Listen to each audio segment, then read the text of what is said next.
Кытай Кыргызстандын карызды жеңилдетүү өтүнүчүнө жооп берди. Кыргызстандын тышкы карыздар боюнча жеңилдиктерди берип туруу өтүнүчүн донорлор түшүнүү менен кабыл алды. Бул тууралуу маалымат жыйын учурунда вице-премьер Эркин Асырандиев билдирди. Ага журналисттер Кыргызстан карызын төлөө мөөнөтүн жылдырып берүү сунушун Кытай жана башка кредиторлор кандай кабыл алды деген суроо менен кайрылышкан.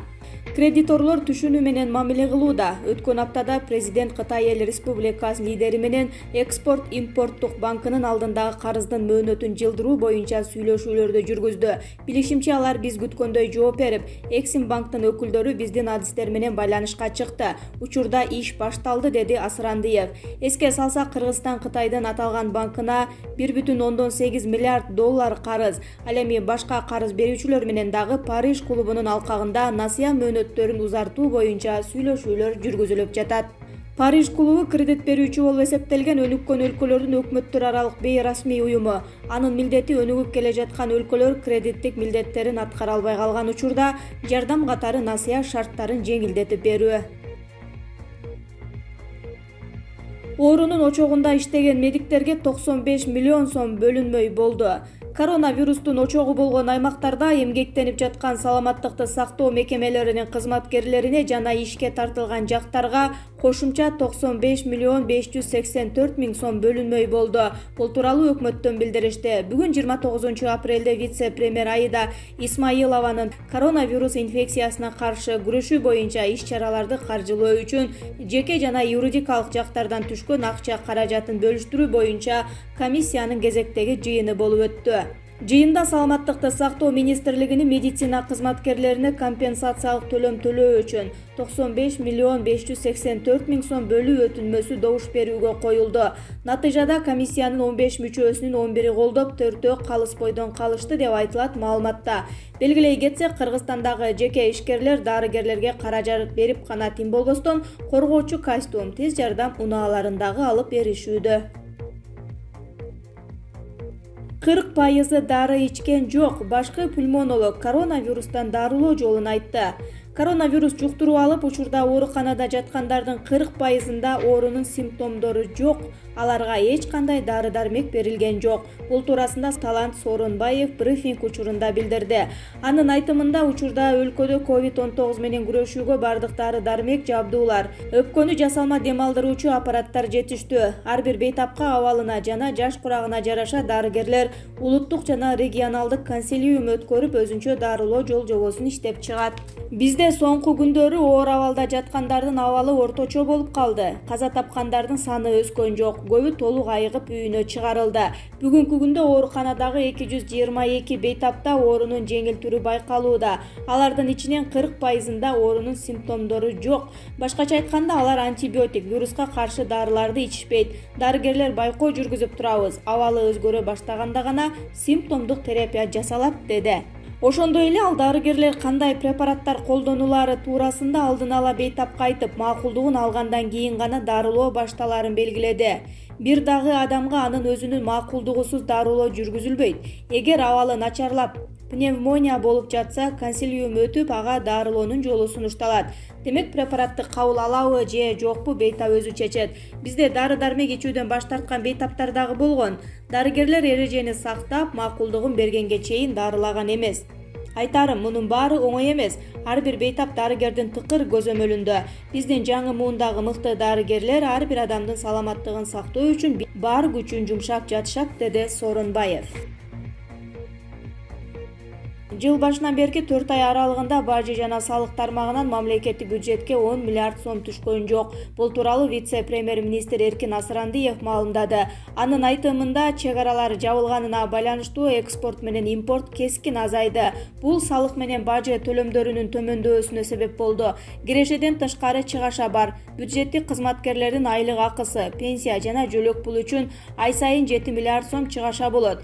Биз январь айынан бери жалаң үнөмдөө менен келе жатабыз. чыгышабыз. Бюджеттен жолдорду оңдоого, айыл чарба иштерин жүргүзүүгө, ирригацияга, таза суу менен камсыздоого бөлүнгөн акчадан тышкары бардык чыгашалар кыскарат, деди Асырандиев. Вице-премьер-министрдин айтуусунда эл аралык каржы уюмдарынан азырынча эл аралык валюта фондунан 120 миллион доллар келип түшкөн. Мындан тышкары эл аралык уюмдардан жалпы 700 миң долларлык дары-дармек, коргонуучу каражаттар алынган. Кыргызстан эл аралык каржы уюмдарынан жалпы 456 миллион доллар күтүп жатканы мурдараак кабарланган. Боронов: айрымдардын вирусту кайдан жуктуруп алганы белгисиз болуп жатат. Коронавирус обсервация жана үй карантининде жатпаган адамдардан дагы табылып жатат. Бул тууралуу маалымат жыйын учурунда биринчи вице-премьер Кубатбек Боронов билдирди. Анын айтымында күнүнө адистер коронавирус жуктурганын аныктап жаткан жарандардын саны 10дон ашууда. Ошол эле учурда алар менен эч байланышпаган 2-3 кишиден вирус чыгууда.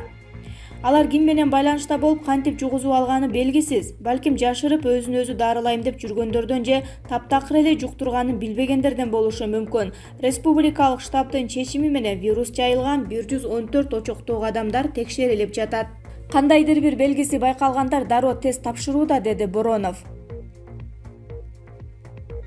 Кыргызстан коронавирустун экинчи толкунуна даярбы? Бороновдун жообу. Кыргызстан коронавирустун божомолдонуп жаткан экинчи толкуну менен күрөшүүгө даяр. Бул тууралуу брифинг учурунда биринчи вице-премьер Кубатбек Боронов билдирди. Учурда айрым окумуштуулар күз айларында коронавирус кайра кайталанат деп жатса, дагы башкалары биринчи толкун бүтөөрү менен экинчиси келет деген пикир айтууда. Кандай болгон күндө да биз аны менен күрөшүүгө даярбыз, тажрыйба топтоого жетиштик, деди Боронов. Биринчи вице-премьердин айтымында буга чейин өлкөгө тажрыйбасы менен бөлүшүү үчүн келген Кытай жана Польша мамлекеттеринин медиктери Кыргызстандын COVID-19 вирусу менен күрөшүүдөгү алгоритмин туура деп баалады. Милиция Алайда мас энесин өлтүрдү деп 16 жаштагы кыз кармалды. Ош областына караштуу Алай районунда башынан жаракат алган 52 жаштагы аялдын сөөгү табылды. Бул тууралуу облустук милициянын маалымат катчысы Жеңиш Ашырбаев билдирди. Анын айтымында 25 апрель күнү саат 10 чамасында райондук милицияга аялдын сөөгү табылгандыгы тууралуу маалымат келип түшкөн. Жерине барган тергөө топ 24 апрелде түнгү саат 22:00 чамасында 16 жаштагы кыз мас энеси менен уруша кетип, темир кулпу менен башка 2-3 жолу урганын аныкташкан. Өспүрүм башка бөлмөгө барып жатып алган. Ал эми аял кансырап көз жумган, деди Ашырбаев. Учурда жазык кодексинин 138-беренеси боюнча сотко чейинки өндүрүш иши башталып, шектүү 2 айга камакка алынды. Маркумдун артында 4 баласы калды. Жолдошу 7-8 жыл мурда өтүп кеткени айтылды. Сузакта кооптуу аймакта жашаган тургундар чатырларга көчүрүлүп жатат.